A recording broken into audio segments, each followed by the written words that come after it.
ప్రియమైన దేవుని బిడ్డలారా, ఆదివారం అనేది ఆరాధన దినంగా అందరికీ తెలుసు.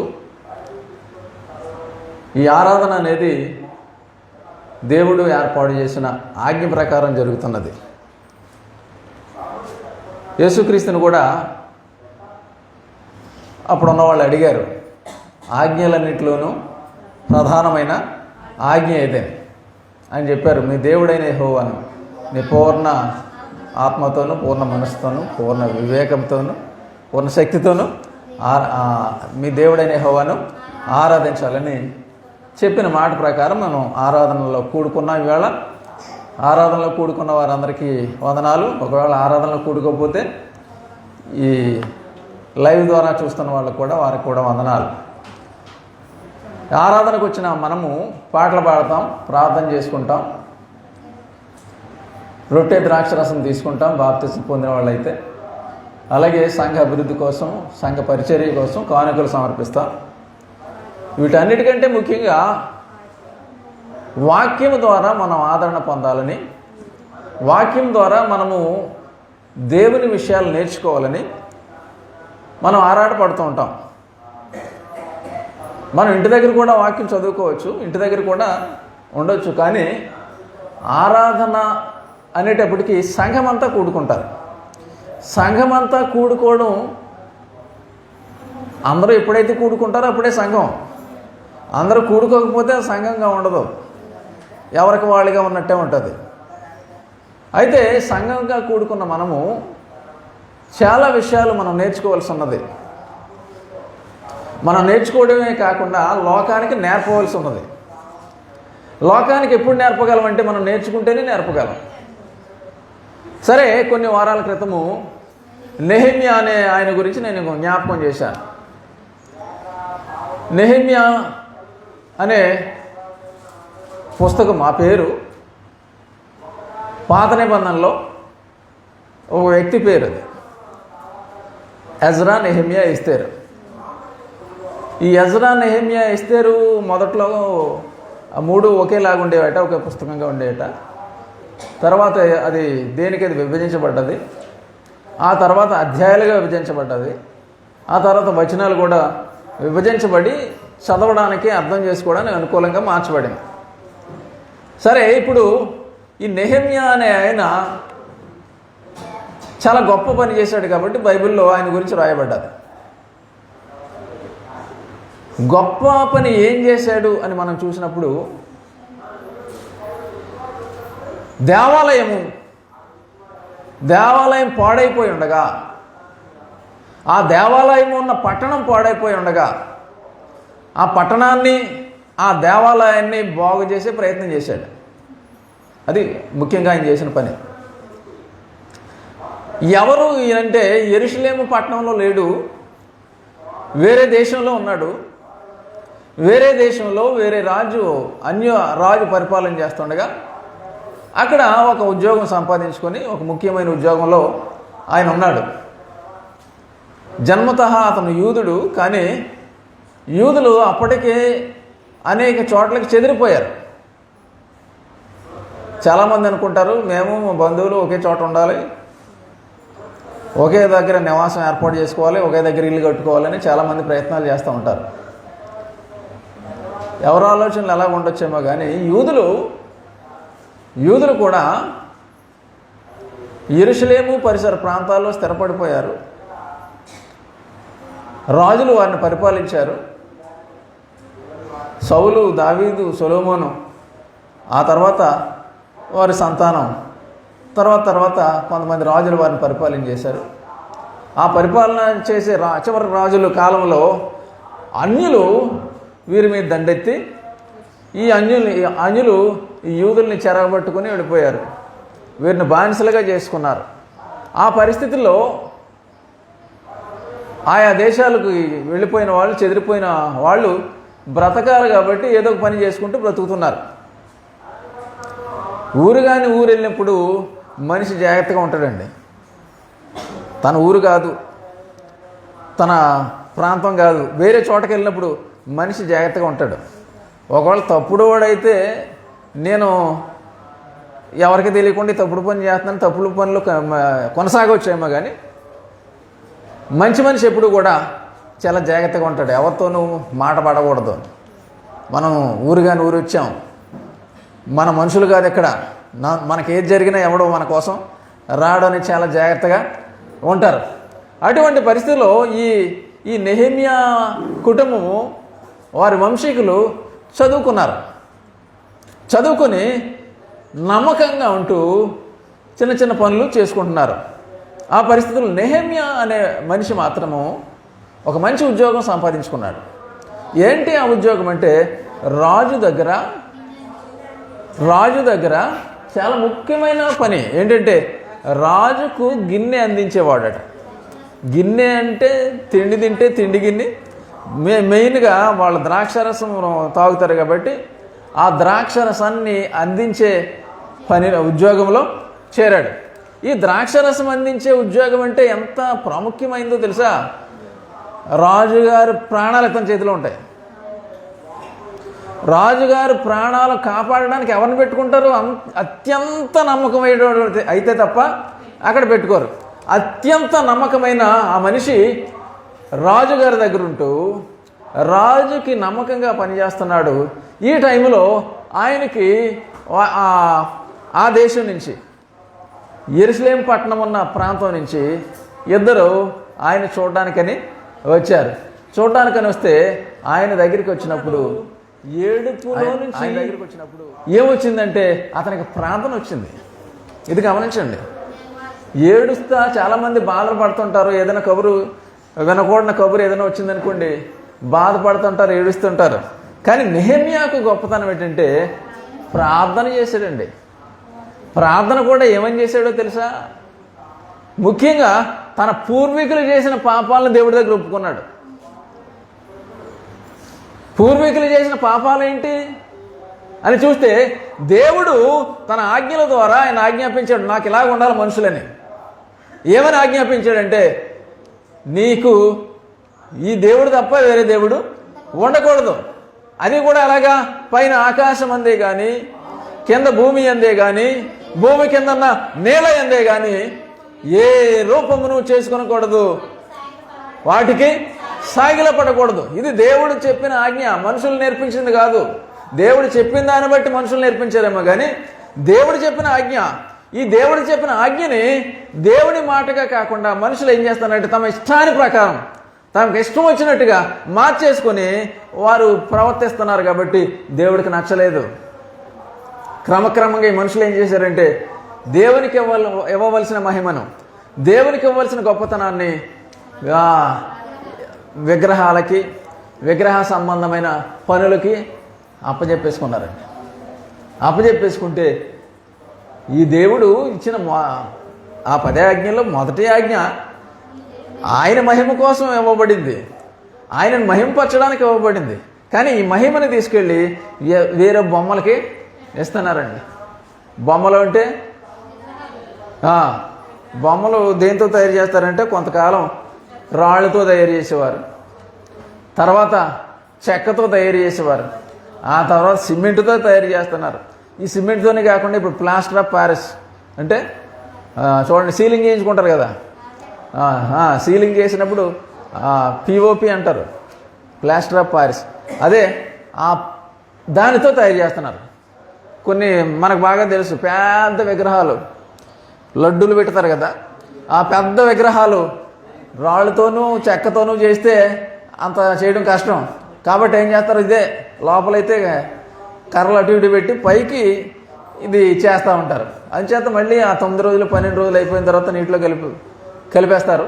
ఆ కలిపేసినప్పుడు వీళ్ళు పడదేసిపోతాను అనుకుంటున్నారు, కానీ ఆ నీటిలో ఉన్న జీవులు చనిపోవడమో పాడైపోవడమో జరుగుతున్నాయి. కాబట్టి సముద్రాల్లో కలిపితే సముద్ర జీవరాశులు పాడవుతున్నాయి, నదుల్లో కలిపితే నది పాడవుతుంది. అంతేకాకుండా అది కెమికల్ కాబట్టి ఆ కెమికల్ మట్టిలో కలిసిపోయి ఆ నీటిలో కలిసిపోవడం వల్ల ఆ చుట్టుపక్కల నూతులు బోర్లు ఉంటే అందులోంచి కలుషితమైన నీరు వచ్చి అది తాగిన వాళ్ళు ఆరోగ్యాలు పాడైపోతున్నాయి.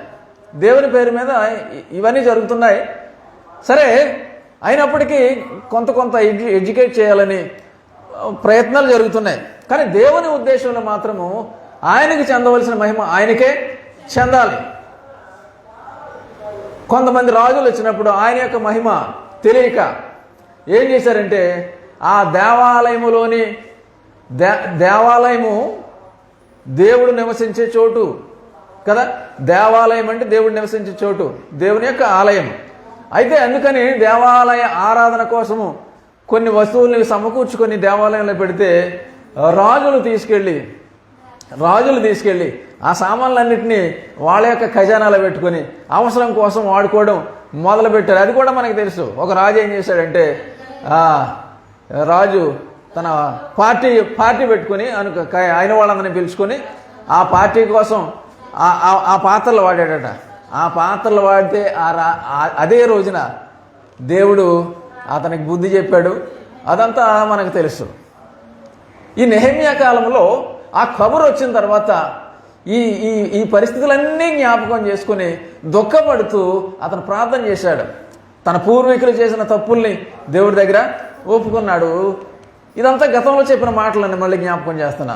2వ అధ్యాయానికి వెళితే 2వ అధ్యాయంలో 1వ వచనం చదువుకుందాం. అటు తరువాత అర్తహషస్త రాజు ఏలుబడి కాలమున 20వ సంవత్సరములో నీసాను మాసమందు రాజు ద్రాక్షరసం త్రాగవలని చూచుచుండగా నేను ద్రాక్షరసం తీసుకుని రాజునకు అందించి తిని.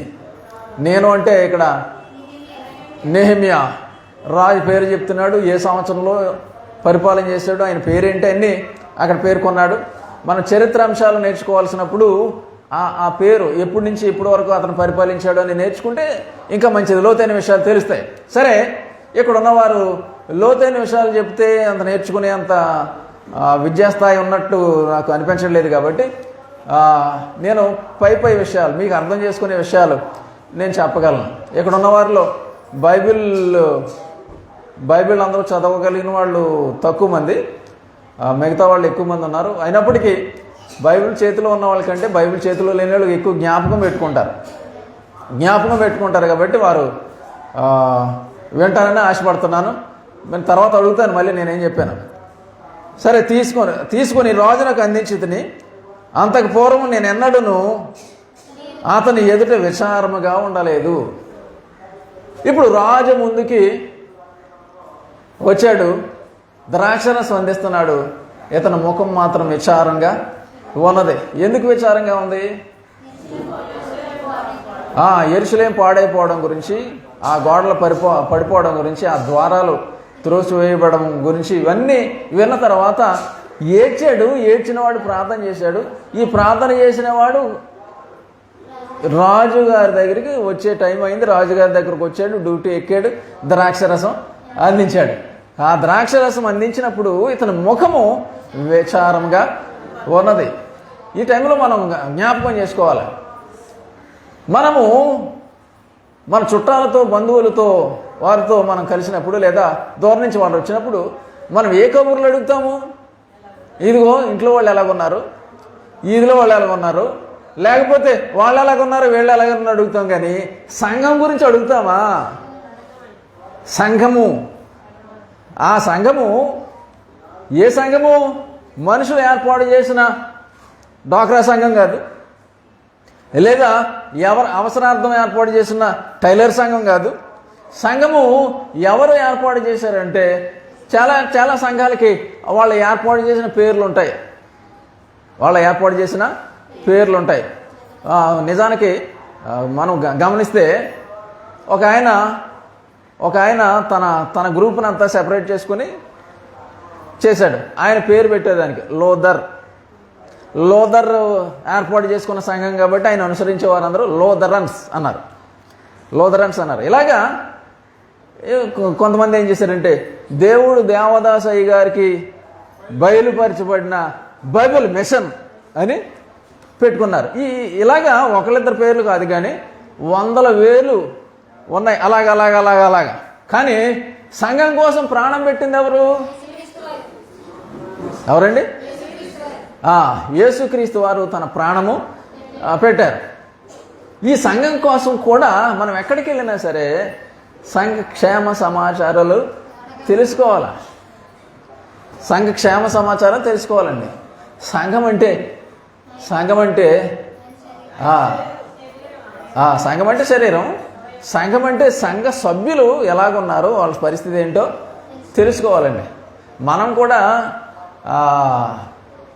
జ్ఞాపకం చేసుకుంటే ఒకరికొకడు వందనములు చెప్పుకోవాలి. వందనం చెప్పుకోవడం అంటే ఎవరికి చెప్పమని? చాలామంది ఏదో వాళ్ళ ఫ్రెండ్స్ కనపడితే, వాళ్ళకు అనుకూలంగా ఉండే వాళ్ళు కనపడితే వందనాలు చెప్తారు. ఇప్పుడు వందనాలే కాకుండా రకరకాలుగా చెప్తున్నారు. బైబిల్ చెప్పిందేమో వందనాలు చెప్పమని, కానీ అది తప్ప చాలా చెప్తున్నారు. ఏం చెప్తున్నారమ్మా?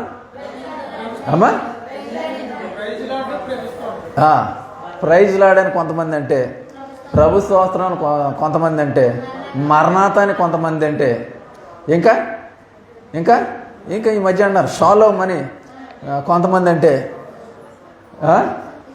ఇలాగా ఎవరి గ్రూపుని బట్టి వాళ్ళు చెప్పుకుంటున్నారు. కానీ బైబిల్ చెప్పింది ఏంటంటే వందనాలు చెప్పుకోమంది.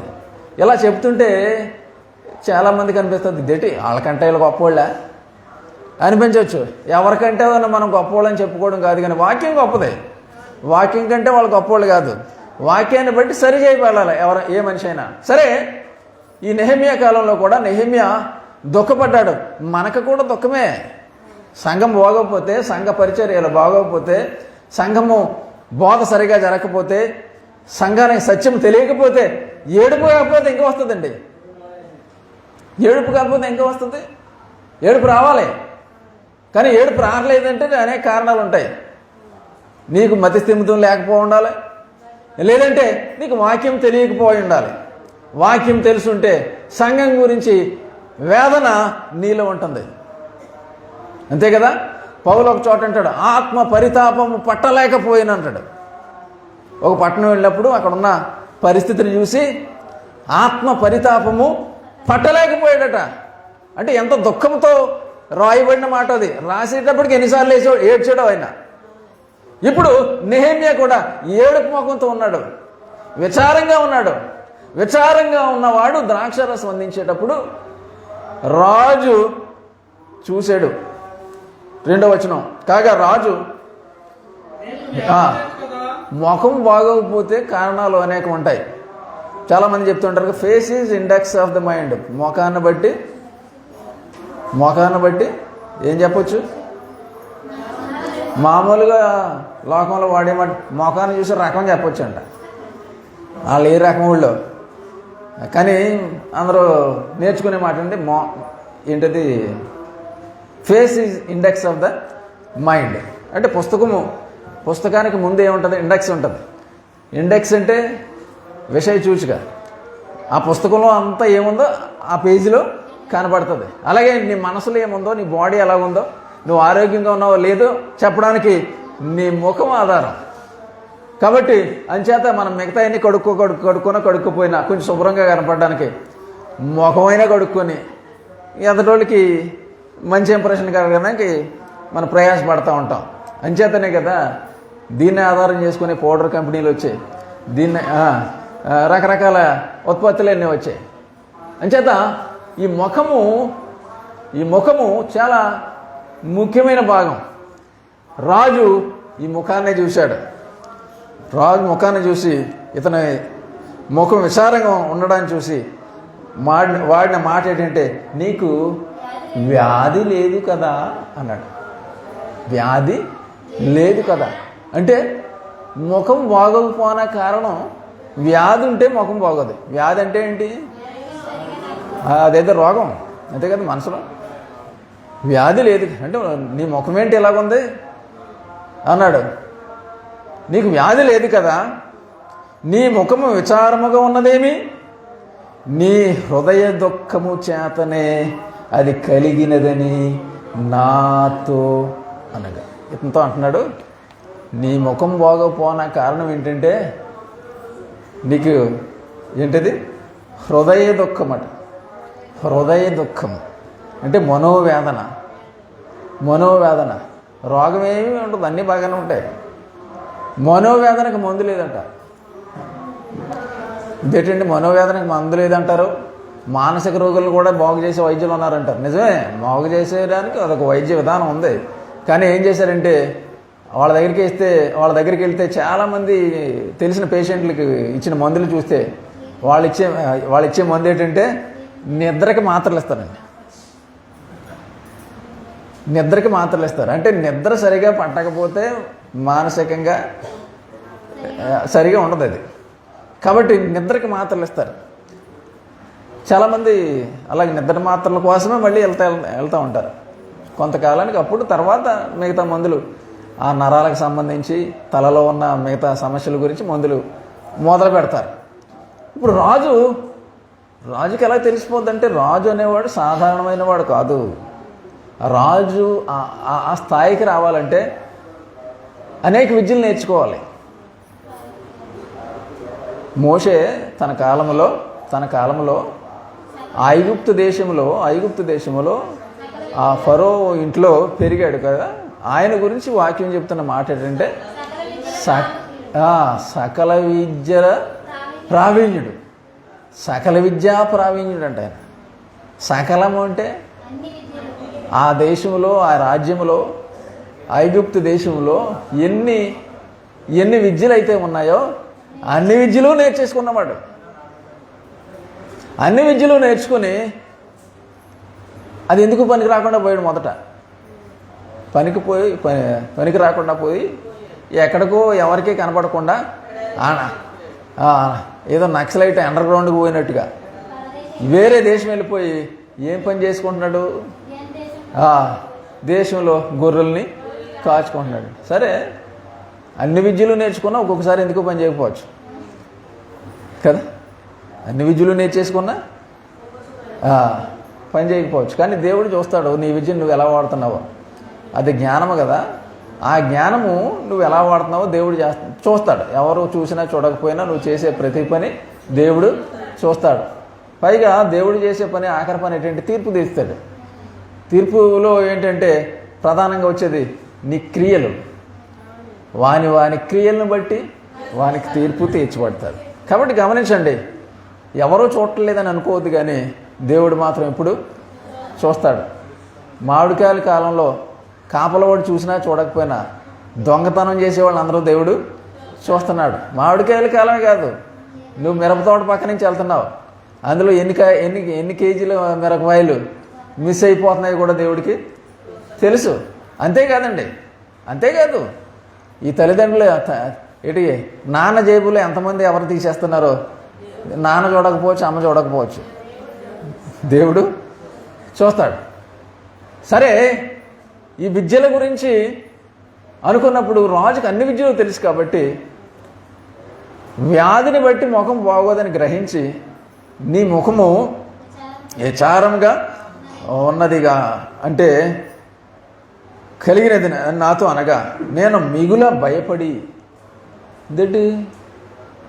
విచారంగా ఉన్నప్పుడు రాజు ఎలాగెందుకు అడిగిన వెంటనే భయపడ్డాడంట. ఎందుకు భయపడాలండి? ముఖం విచారంగా ఉంది, రాజు అడిగాడు, ఎందుకు భయపడాలి? ఎందుకు ఆలోచించండి ఒకసారి. భయపడ్డాడు అని నెక్స్ట్ సెంటెన్స్ వరుసగా చదువుకి వెళ్ళిపోతున్నాం, కానీ ఆ భయపడ్డాడు అనే మాట చూడండి. భయము కలిగిన, భయపడి అన్నాడు కదా. భయపడి ఏమన్నాడు? రాజు చిరంజీవిగాక అన్నాడు. రాజు చిరకాలం జీవిస్తాడు అని అన్నాడు. ఎందుకు ఆ మాట అనవలసి వచ్చిందంటే, రాజు అలాగన్నాడంటే భయము. ఎందుకంటే ఇతను ఉద్యోగం ఏంటి? రాజుకి గిన్నె అందించేవాడు విచారంగా ముఖం సరిగా లేకపోతే పసిగడుతున్నాడు అనమాట. ముఖం విచారంగా ఉంటే ఒకవేళ రాజు మీద ఏమైనా కుట్ర జరుగుతుందేమో, రాజు మీద కుట్ర జరుగుతుందేమో అనే డౌట్ రాజుకు వచ్చిందేమో అని భయపడి రాజు చిరంజీవి అవుగాక అన్నాడు. గమనించండి, ఇది చాలా ముఖ్యమైన విషయం. 2వ వచనంలోనే ఒక సామెతలు 15వ అధ్యాయం 13వ వచనం ఒకసారి గమనించి చూస్తే దానికి సంబంధించిన వచనం ఒకటి జ్ఞాపకం చేసుకోవచ్చు మనం. సామెతలు 15:13. సంతోష హృదయము, సంతోష హృదయం అంట. ఇందేంటి బైబిల్ ఏమేలా చెప్తుంది, కానీ ఆ టీవీ అది పెట్టినప్పుడు ఏమంటున్నది, ఫెయిర్ అండ్ లవ్లీ రాసుకో, నువ్వు జిడ్డు ముఖం అయినా సరే నువ్వు పోటీకి వెళ్తే నువ్వే నెగ్గుతావు అని పోటీలో గెలిచిన అమ్మాయిని చూపిస్తారు. అంటే కేవలం అమ్మాయిలకే అందం కావాలేమో, లేకపోతే దానికోసం అమ్మాయిలు పేచీలు పెడతారనో దాని మీద వ్యాపారం జరిగిపోతుంది. Fair and lovely. ఆ తర్వాత దాని మీద ఇంకొక అమ్మాయి అయితే కేసు ఎట్టింది, మీరు ఎలాగా వచ్చేస్తానన్నారు, ఎంత ఎలాగైపోద్ది అంటే కేసు పెడితే అప్పుడు తన పేరు, దాని అడ్వర్టైజ్మెంట్ మార్చారు. ఫెయిర్ అండ్ లవ్లీ కాకుండా ఇది మార్చారు, పేరు మార్చారు. సరే, ముఖం అందంగా ఉండడానికి కారణం ఏంటి? జ్ఞాని అయిన సొలొమోను చెప్తున్న మాట సామెతల్లో, సంతోష హృదయము ముఖమునకు తేటనిచ్చును. చూడండి, ముఖానికి తేటంగా కనపడాలంటే సంతోష హృదయం ఉండాలి. నువ్వు ఎంత మంచి తిండి తినేసినా నీ ఇంట్లో కానీ పోరుంటే నీ ముఖం సంతోషంగా ఉండదు. అవునా? ఇంట్లో పోరుంటే సంతోషంగా ఉండదు. ఒక కవి రాశాడు ఒక పద్యం ఏంటంటే, ఇంటిలోని పోరు ఇంతింత, అది ఎలాగట, అది ఎలాగుంటుందట, చెప్పులోని రాయి. చెప్పులో ఎప్పుడైనా రాయి వేసుకున్నట్టు చూడండి, తెలుస్తుంది. ఇప్పుడైనా చెప్పులు వేసుకొని వచ్చారు కాబట్టి ఇంటికి వెళ్ళేటప్పుడు కొంచెం రాయి ఎట్టుకొని కింద చెప్పులో రాయి ఎట్టుకుని ఇంటికి నడిస్తే తెలుస్తుంది. చెప్పులోని రాయి చెవులోని జోరేగ, చెవులోకి జోరేగ దూరితే తెలుస్తుంది దానికి కష్టం పెట్టు. ఇప్పుడు చూడడానికి చెప్పుకోవడానికి బాగానే ఉంటుంది, కానీ చెవులోకి జోరేగ దూరితే ఉంటుంది. చెప్పులోని రాయి చెవులోని జోరేగ, కంటిలోని నలుసు కాలి ముళ్ళు, ఇవన్నీ చెప్పి ఇంటిలోని పోరు ఎంతెంత కాదయా. కాబట్టి గమనించండి, ముఖం బాగోకపోనా కారణం ఇవన్నీ. అంచేత సామెతలో చెప్పిన మాట ఏంటంటే సంతోష హృదయము.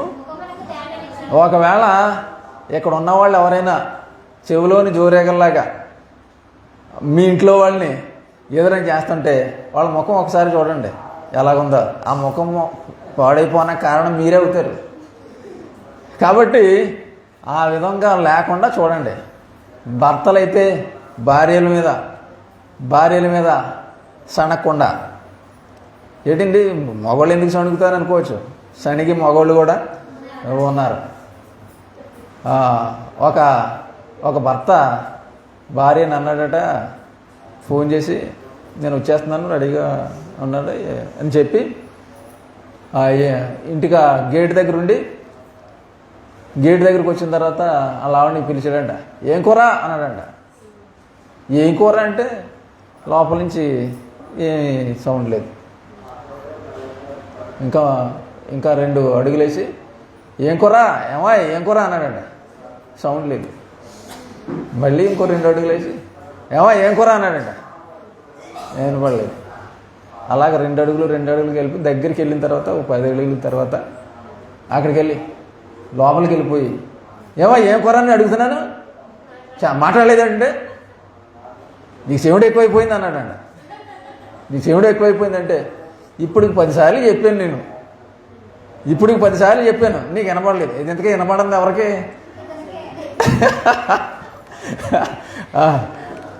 ఆవిడనేమో చెవుడు దాన్ని ఇతను ప్రసాదం చేస్తున్నాడు, అసలే చెవుటోడు. సరే గమనించండి, ముఖం బాగోవాలంటే హృదయం సంతోషంగా ఉండాలి. ఆదికాండం 40వ అధ్యాయము కూడా ఇటువంటి మాట ఒకటి ఉంది. ఆదికాండం 40వ అధ్యాయము 7వ వచనం. ఆదికాండము అతడు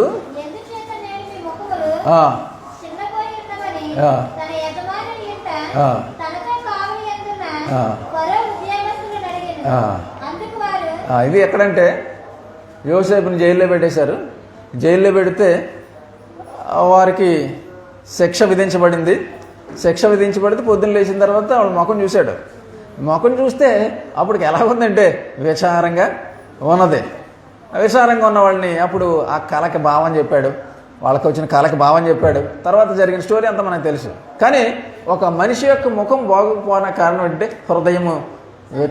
హృదయం సంతోషంగా లేకపోవడం. అంటే ఒక సీక్రెట్ మనకు తెలుసుకోవాలి. మనం ముఖం అందంగా ఉండాలంటే ఏం చేయాలంటే హృదయం సంతోషంగా ఉండేలాగా చూసుకోవాలి. అంతేనమ్మా? అమ్మ రాహేలమ్మ గారు దర్శనం చూస్తున్నారు.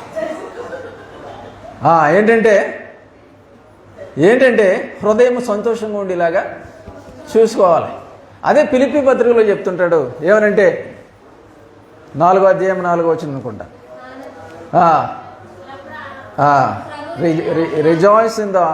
Rejoice always.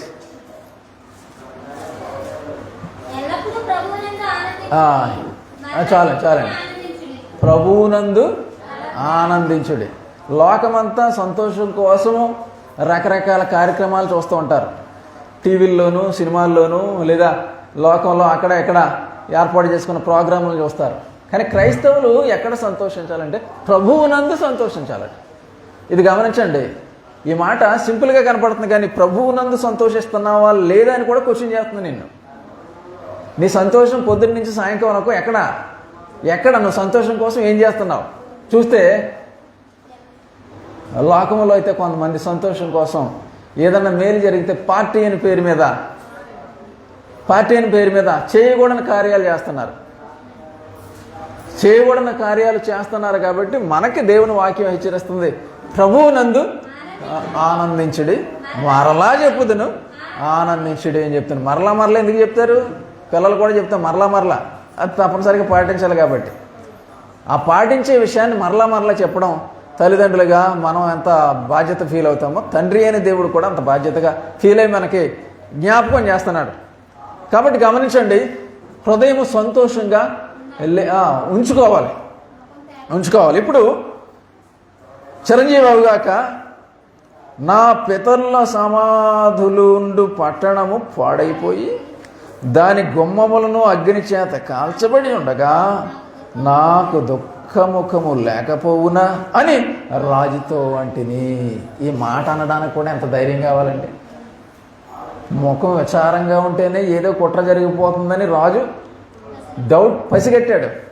ఆ పరిస్థితిలో ఇతను ఏం చెప్తున్నాడు? నా పితరుల యొక్క సమాధులుండి పట్టణం అంటే ఆ రాజ్యంలో, ఆ దేశంలో, ఆ పట్టణంలో ఎవరెవరు సమాధులు ఉంటాయి? మహారాజులు సమాధులన్నీ అక్కడే ఉంటాయి. అటువంటప్పుడు ఆ పట్టణం యొక్క గొప్పతనాన్ని తెలుసుకున్నవాడు అతను. నిజానికి ఈ నెహెమ్యా అక్కడ పుట్టలేదు. చెదిరిపోయిన తర్వాత వేరే దేశంలో అక్కడే పుట్టాడు, అక్కడే పెరిగాడు, అక్కడే చదువుకున్నాడు, అక్కడే ఉద్యోగం సంపాదించుకున్నాడు. నా బతికేదో నేను బ్రతికేస్తున్నాను, నా పరిస్థితి బాగుందని అనుకోలేదు అతను.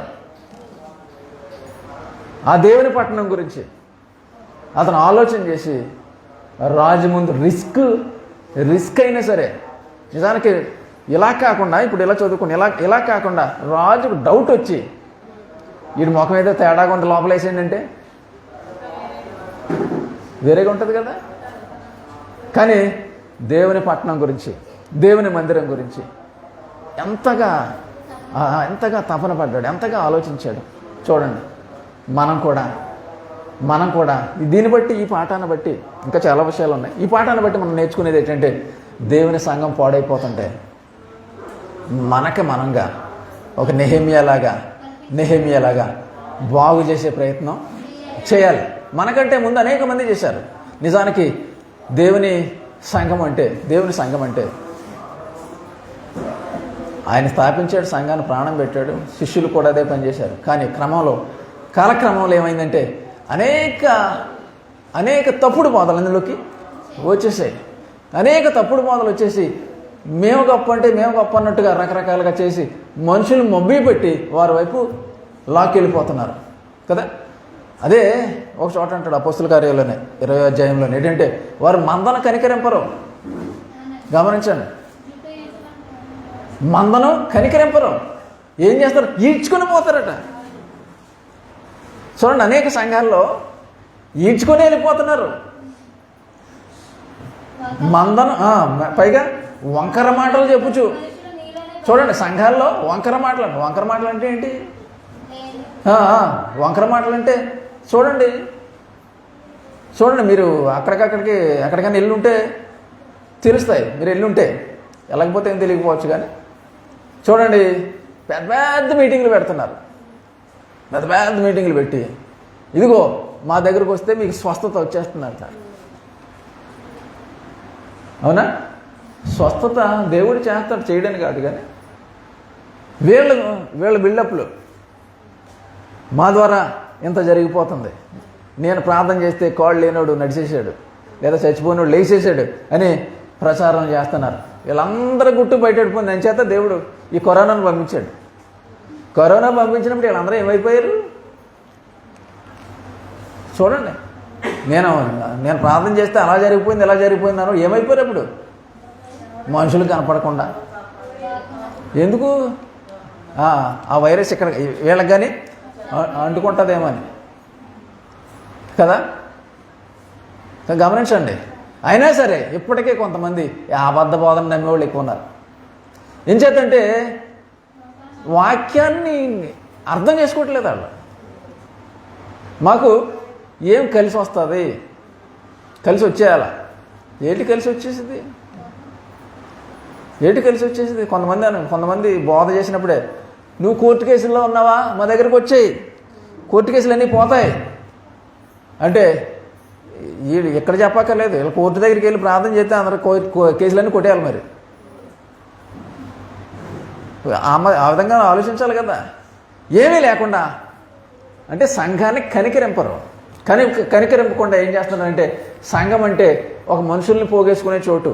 మనుషుల్ని పోగేసుకొని వాళ్ళకి అబద్ధాలు చెప్పినా పర్లేదు, వాళ్ళు ఏమైపోయినా పర్లేదు. కానీ సంఘం అనేది స్థాపన ఎందుకోసం? ఎందుకు ఇక్కడ ఆరాధన జరగడం?